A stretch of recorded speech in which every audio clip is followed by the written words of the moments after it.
never slow up, no I don't take shit. I got no love for the fakeness. If you wanna play tough and wanna hate this, I'll always show up. I don't ever slow up, no I don't take shit. I got no love for the fakeness. If you wanna play tough and wanna hate this, I'll always show up and make a statement. I don't ever slow up, no I don't take shit. I got no love for the fakeness. If you wanna play tough and wanna hate this, I'll always show up and make a statement. Everything. Usai GP Australia, kini saatnya mengomentari apa yang terjadi. Oscar Haro, seperti biasa, berada di saluran Nico Abad dan mengomentari balapan hari Minggu, di mana Marc Marquez menjadi pemenang setelah mengalami masalah di awal yang menyebabkan dia kehilangan cukup banyak posisi. Hal pertama yang dilakukan Oscar Haro adalah membaca balapan. Dalam balapan ini Marc tidak ingin menyalip Jorge secepat ini. Dia menginginkan perang, jika tidak, mengapa dia melemparkan dirinya sendiri 6 lap di belakangnya. Dia memang menyukai Valentino, berdiri di belakang rivalnya untuk membuatnya sial. Ketika pamannya melihat bahwa dia bisa mengejar Jorge, dia tidak mengejarnya. Jorge tahu ada hiu di ekornya, dan dia bisa kehilangan fokus. Dan apa yang terjadi jika Anda kehilangan konsentrasi? Bahwa Anda bisa turun ke tanah, dan bukannya berada di 79, melainkan di 59. Dengan cara ini, Oscar Haro membela bahwa Marc membiarkan dirinya terbawa sepanjang balapan dengan strategi dan kelicikan. Itulah kelicikan yang dimiliki Marc. Orang ini tidak konvensional. Menang saja tidak cukup, Anda harus memikirkan cara untuk menang. Ketika Jorge tumbuh dan menarik, kemudian Marc menekan untuk menunjukkan, inilah saya. Semua ini adalah psikologi Marc Marquez. Dia juga ingin bermain dengan Pecco tetapi dia tidak bisa, karena dia tertinggal. Di tikungan 4 Marc malah tak mau menyalipnya, ia menyalipnya karena melebar. Jorge jelas harus menyingkirkan perabotan dan memikirkan kejuaraan, jadi dia memotongnya untuk mendapatkan lebih banyak poin. Itulah bacaan yang saya lihat dari balapan kemarin. Lebih lanjut, Haro ingin mengambil langkah maju dan berbicara tentang tahun 2025, Marc berada di level yang jauh lebih tinggi. Tidak ada orang dengan motor yang sama yang bisa mendekatinya. Di sirkuit yang memungkinkan, itu membuat mereka gila. Dan tahun depan, ketika dia berada di Ducati. Sementara itu, gemetar di bagian belakang dan kurangnya dukungan di bagian depan. Sepanjang akhir pekan di Phillip Island, Enea Bastianini mengeluhkan sensasi buruk dengan Ducatinya. Keputusan juara sudah jelas, dengan poin berharga hilang dari Marc Marquez.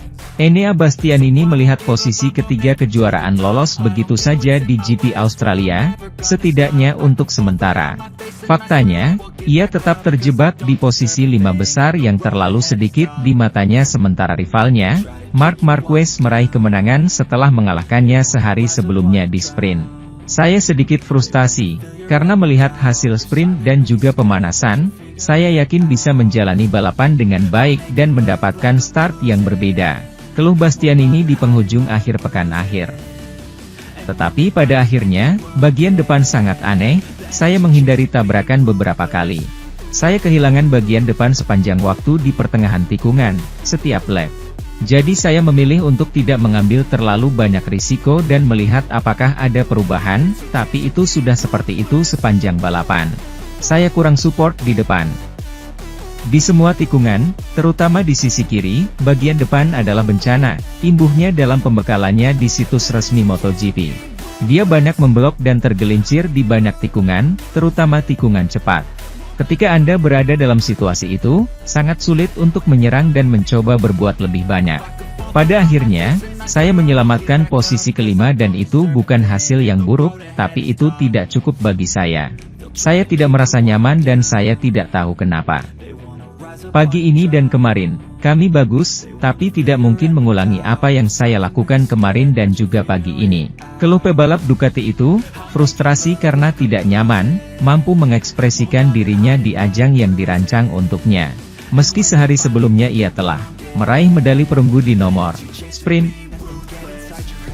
Pembalap Gresini Racing, Marc Marquez, mendapatkan pujian salah satu rivalnya usai menorehkan kemenangan ketiga pada MotoGP 2024. Penampilan Marc Marquez pada seri MotoGP Australia 2024 akhir pekan kemarin di Phillip Island mengundang decak kagum banyak pihak. Rider berjuluk Baby Alien itu tampil cukup solid sejak hari pertama dan mendapatkan start dari posisi kedua. Kendala sempat dialami Marquez ketika start di mana ban belakangnya spinning akibat tear-off dari helm yang dia buang sendiri ke lintasan. Start yang agak seret tersebut membuat posisi pembalap berkebangsaan Spanyol itu mengalami penurunan hingga terlempar dari 5 besar. Meski demikian, Marquez masih bisa bangkit dengan motor Ducati Desmosedici GP23 untuk perlahan-lahan berada di barisan depan lagi. Dengan kerja keras dan bakat yang ditunjukkan, peraih 8 gelar juara dunia tersebut berhasil meraih kemenangan ketiganya pada musim ini. Penampilan Marquez dalam seri MotoGP Australia 2024 kemarin turut mengundang pujian dari Fabio Di Giannantonio. Rider milik Pertamina Enduro VR46 Racing Team itu tak sungkan menyebut bahwa Marquez memang tampil lebih baik darinya. Pembalap yang menjadi tumbal kedatangan Marc Marquez musim lalu ke Gresini Racing itu juga menunjukkan aksi menawan dengan finish di urutan keempat. Marc Marquez sedikit lebih baik, tapi saya puas karena kami bisa memaksimalkan paket teknis yang kami miliki, kata Di Giannantonio. Paket yang sangat baik yang bagaimanapun memiliki beberapa kekurangan kecil dibandingkan GP24, imbuhnya. Tidak bisa dipungkiri bahwa Di Gia merasa belum bisa tampil konsisten, akan tetapi dia tetap memuji kinerja baik dari timnya.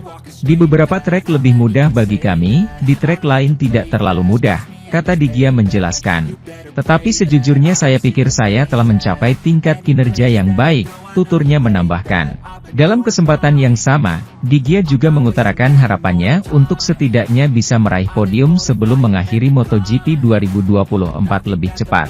Sementara itu, Pecco Bagnaia berharap bisa sangat cepat di 2 balapan MotoGP berikutnya untuk mengatasi kemunduran di Phillip Island, di mana ia kehilangan poin dari Martin. Juara dunia MotoGP saat ini, Pecco Bagnaia, optimistis bisa memulihkan poin yang hilang dari Jorge Martin di Australia. Karena putaran kedua dari belakang dan kedua dari belakang kejuaraan dunia akan diadakan di 2 sirkuit favoritnya, di Chang dan Sepang. Kerugian pembalap Italia itu terhadap pembalap Spanyol itu berlipat ganda dari 10 menjadi 20 poin selama balapan akhir pekan di Phillip Island, saat ia finish keempat dalam sprint dan ketiga dalam balapan panjang, sementara Pramac dia meraih kemenangan dan tempat kedua. Bagnaia tulus tentang level Martin yang lebih baik di Australia, tetapi tetap mempertahankan filosofinya dengan 3 Grand Prix tersisa dan menghadapi pertarungan memperebutkan gelar yang ditandai dengan naik turunnya terus-menerus. Faktanya, selisihnya hampir sama dengan selepas Grand Prix Indonesia, ketika pembalap asli Turin itu mengalami defisit 21 poin. Seperti di Indonesia, kita pulih, kita kehilangan poin, di Australia, dan kita akan pulih kembali, kata Bagnaia. Kami akan menghadapi balapan berikutnya dengan percaya diri, mengetahui bahwa itu adalah trek di mana saya sangat cepat. Buriram dan Malaysia lebih cocok dengan gaya mengemudi saya, dan saya pikir saya bisa menjadi lebih kuat. Itu adalah 2 trek di mana saya lebih cepat daripada di sini. Kami tahu ketika kami tiba di sirkuit ini bahwa ada banyak peluang kehilangan poin. Kami telah melakukan segala yang mungkin untuk menghindarinya, tetapi itu belum cukup. Memang benar saya selalu mendapatkan hasil bagus di sini, tapi saya tidak pernah melakukannya.